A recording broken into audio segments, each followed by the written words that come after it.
ভালোবাসা এক পেশে থাকতে পারে না বেশি দিন। শাওনের ভালো লাগাগুলো ধীরে ধীরে মায়েশাকে ভালোবাসতে বাধ্য করে।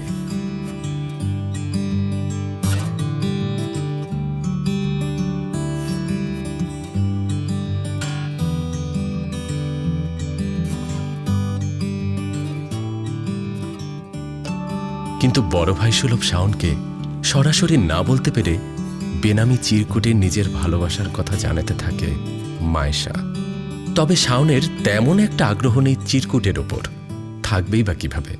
মনের পুরোটা জুড়েই তো মায়েশার আনাগোনা।